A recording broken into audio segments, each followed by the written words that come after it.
Hi అండి. Today recipe Andhra style గుత్తి వంకాయ curry గ్రేవీగా వంకాయ ఇరగకుండా చక్కగా వంకాయలాగా మెత్తగా ఉడికిపోయేలాగా రావాలంటే నేను చేసినట్టు ప్రెషర్ ప్యాన్లో పెట్టి చేస్తే చాలా అంటే చాలా టేస్టీగా వస్తుంది, చాలా బాగా వస్తుంది. ఈ ప్రాసెస్ చూపిస్తాను పదండి. ప్రాసెస్ కోసం 400 గ్రాములు తెల్ల వంకాయలు తీసుకున్నాను, 2 పెద్ద ఉల్లిపాయలు, 2 టమాటోలు, 50 ml ఆయిల్, చిన్న నిమ్మకాయ సైజ్ అంత చింతపండు పులుసు చేసి పెట్టుకున్నాను, మసాలా పచ్చిమిర్చి, కరివేపాకు, కొత్తిమీర, ఉప్పు, కారం, పసుపు ఇవన్నీ అన్నమాట. మసాలాల కోసం నేను జీలకర్ర, ధనియాలు, లవంగాలు, చెక్క, నువ్వులు, పల్లీలు, గసగసాలు, ఎండు కొబ్బరి, అల్లం, వెల్లుల్లిపాయ ఇవన్నీ కూడా తీసి పక్కన పెట్టుకున్నాను పేస్ట్ చేసుకోవడం కోసం. తర్వాత ఒక గిన్నెలో వాటర్ వేసుకుని వాటర్లో కల్లుప్పు వేసి, ఎందుకంటే ఈ వంకాయలు గుత్తి వంకాయలా కట్ చేసి వేయడం కోసం వంకాయలని వాటర్ వేసి పెట్టుకున్నాను. ఈ వంకాయలని ఇలాగా గుత్తి వంకాయలా కట్ చేసుకొని వాటర్లో వేసి పక్కన పెట్టుకోవాలి. తర్వాత మసాలాలన్నీ పేస్ట్ చేసుకుందాం. ఉల్లిపాయలు, టమాటాలు కూడా పేస్ట్ చేసి పక్కన పెట్టుకుందాం. ఫస్ట్ మసాలా పేస్ట్ చేసేసుకుందాం ఇలాగా. తర్వాత హాఫ్ స్పూన్ కారం, పావు స్పూన్ ఉప్పు వేసి మసాలా పేస్ట్లో మళ్ళీ ఒకసారి మిక్సీ పెట్టేద్దాం. ఎందుకంటే వంకాయల్లో పెడతాం కదా, వంకాయలు చప్పగా ఉండకుండా బాగుంటాయి, అందుకోసం అనమాట. ఇలాగ వంకాయల్లో స్టఫ్ చేసి పెట్టేసుకోవాలి మసాలా అంతా. తర్వాత స్టవ్ ఆన్ చేసి కుక్కర్ ప్యాన్ పెట్టి, చూడండి మనం కర్రీస్ చేసుకుంటాం కదా ఆ కుక్కర్ ప్యాన్ అనమాట. దాంట్లో 50 ml ఆయిల్ వేసి, ఆయిల్ వేడెక్కాక 2 పచ్చిమిర్చి పొడిగా చీల్చుకొని వేసుకోవాలి. పచ్చిమిర్చి, కరివేపాకు వేసి ఫ్రై చేయాలి. తర్వాత ఉల్లిపాయ పేస్ట్ వేసి ఫ్రై చేయాలి. ఉల్లిపాయ పేస్ట్ పచ్చివాసన పోయేంత వరకు బాగా ఫ్రై చేయాలి. ఉల్లిపాయ పేస్ట్ లైట్ బ్రౌన్ కలర్ వచ్చేంత వరకు బాగా ఫ్రై చేయాలి. ఉల్లిపాయ పేస్ట్ ఫ్రై అయిన తర్వాత టమాటో పేస్ట్ వేసేసి ఫ్రై చేయాలి.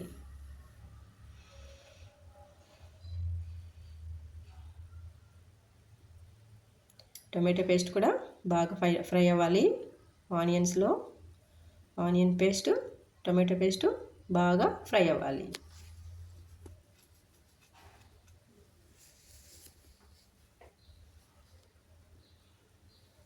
చూడండి ఇలా కలుపుకుంటూ బాగా ఫ్రై చేయాలి, అడుగంటకుండా. స్టవ్ సిమ్లో పెట్టేసుకుని ఫ్రై చేయాలి ఇవన్నీ. ఇలా ఉల్లిపాయలు, టమాటాలు బాగా ఫ్రై అయిన తర్వాత ఉల్లిపాయ పేస్టు, టమాటో పేస్టు ఇలాగా ఫ్రై అయిన తర్వాత చూడండి చక్కగా ఫ్రై అయింది.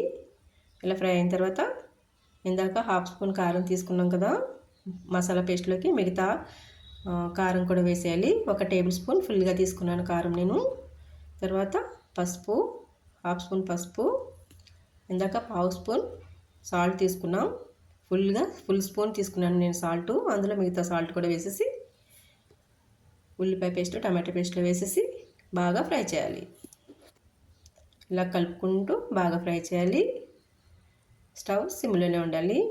ఇలా బాగా ఫ్రై అయిన తర్వాత వంకాయలు స్టఫ్ చేసుకున్నాం కదా మసాలాతోటి, అవన్నీ వేసేసి వంకాయలన్నీ బాగా ఫ్రై చేయాలి. ఉల్లిపాయ టమాటో పేస్ట్లో బాగా ఫ్రై చేయాలి. చూడండి ఇలాగ కలుపుకుంటూ బాగా ఫ్రై చేసి ఇవి ఒక 1 minute మగ్గనివ్వాలి. ఇలా బాగా మగ్గిన తర్వాత ఒక హాఫ్ గ్లాస్ వాటర్ వేసాను నేను, క్లిప్ మిస్ అయింది. వాటర్ వేసి కుక్కర్ మూత పెట్టి, ప్రెషర్ ప్యాన్ అనమాట అది, ప్యాన్ మూత పెట్టి స్టవ్ సిమ్లో పెట్టాలి. మూత పెట్టి ఒక విజిల్ రానివ్వాలి. ఒక్క విజిల్కే వంకాయలు చక్కగా ఉడికిపోతాయి. విజిల్ వచ్చేసిన తర్వాత స్టవ్ ఆఫ్ చేసేద్దాం. స్టవ్ ఆఫ్ చేసి విజిల్ పోయిన తర్వాత మూత తీసి చూద్దాం. చూడండి చక్కగా ఉడికిపోయినాయి వంకాయలు. చూడండి చక్కగా ఉడికిపోయినాయి వంకాయలు 60% వరకు ఉడికిపోయాయి, చక్కగా ఉడికిపోయినాయి మెత్తగా. తర్వాత స్టవ్ ఆన్ చేసి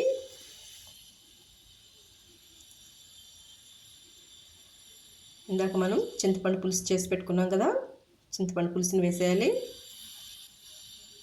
కర్రీలో. తర్వాత హాఫ్ గ్లాస్ వాటర్ వేయాలి. ఇందాక హాఫ్ గ్లాస్ వేసాం, ఇప్పుడు హాఫ్ గ్లాస్ 100 ml వాటర్ అనమాట. అవి 100 ml వాటర్ వేసేసి చక్కగా కలిపేయాలి. ఇలాగా చూడండి, గ్రేవీ చక్కగా అయింది కదా. ఇలాగా ఒక 2 minutes ఉడికిన తర్వాత స్టవ్ సిమ్లోనే పెట్టి ఉడకనివ్వాలి. ఇందాక మసాలా పేస్ట్ చేసుకున్నాం కదా, ఆ మసాలా పేస్ట్ని వంకాయల్లో పెట్టగా మిగిలిన పేస్ట్ అంతా వేసేయాలి గ్రేవీలో.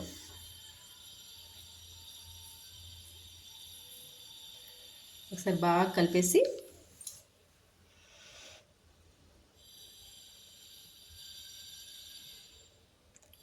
స్టవ్ని సిమ్లోనే ఉంచుకోవాలి. ఇలాగా ఉడకనివ్వాలన్నమాట. కొంచెంసేపు మూత పెట్టకుండా.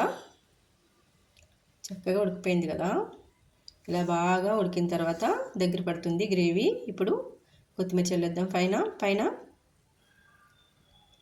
కొత్తిమీర చల్లేసి కొద్దిసేపు అలానే మగ్గనిద్దాం సిమ్లో కర్రీని. చూడండి, చక్కగా కనిపిస్తుంది వంకాయ గ్రేవీ కర్రీ. చాలా అంటే చాలా టేస్టీగా ఉంటుంది.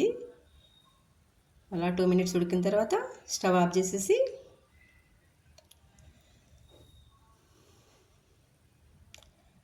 మూత పెట్టేసి ఒక 2 minutes చల్లారనిద్దాం. 2 minutes తర్వాత చూద్దాం. చూడండి, వంకాయ కర్రీ రెడీ అయిపోయింది. ఇప్పుడు సర్వింగ్ బౌల్లో తీసుకుని సర్వ్ చేసేసుకోవడమే.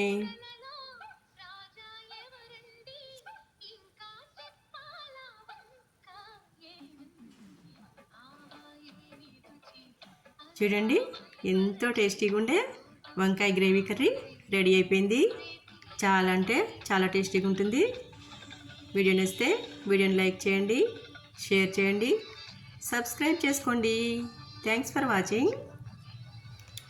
నేను చేసిన ఈ గుత్తి వంకాయ కర్రీ తయారీ విధానం నచ్చిందా? నచ్చితే మీరు కూడా ఒకసారి ఇంట్లో చేసుకుని మీకు ఎలా వచ్చిందో నాకు కామెంట్ చేయండి.